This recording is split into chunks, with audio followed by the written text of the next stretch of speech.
There was a period of time when testing was originally presented as a way to improve our ability to teach, because we could get feedback from the testing process and then improve our ability to reach the students, reteach the things that didn't work well. And that was the original concept. Then it made sense to teachers who were committed to the concept of doing a better job. But the long-term effect has been that it has been a repetitive, crushing, demoralizing, and in many cases absolutely obnoxious experience, and they're sick and tired of it. We're testing more and teaching less. A lot of the professional development is geared towards teaching the test.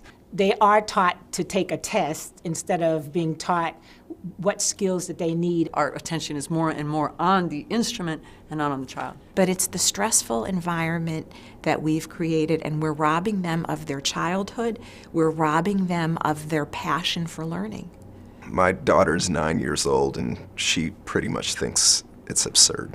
They look at a test as a way of showing what they can't do rather than what they can do. We've looked at the kinds of questions that get asked on the English portions of the test, and they're so inferior to the kinds of questions and thinking that we want the kids to do. I've had students come up to me crying and telling me, or asking me actually, am I stupid? Does this mean I'm stupid? Does this mean I'm not going to graduate high school?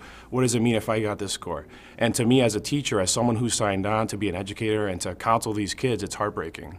I mean, they affect all the kids, but I think they're especially hard and demoralizing for kids with learning disabilities who just come back from the tests feeling crushed. I think there's a real fear that this one-size-fits-all model of education is going to really take away a lot of teacher autonomy. I haven't been able to make the decisions or have the autonomy that I need to make decisions on behalf of my students.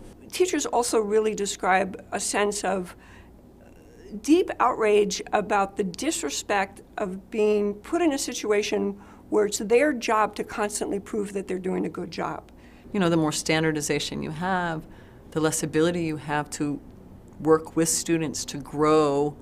Day in and day out, I feel the tension, the exhaustion, the inability teachers feel to do the relationship building.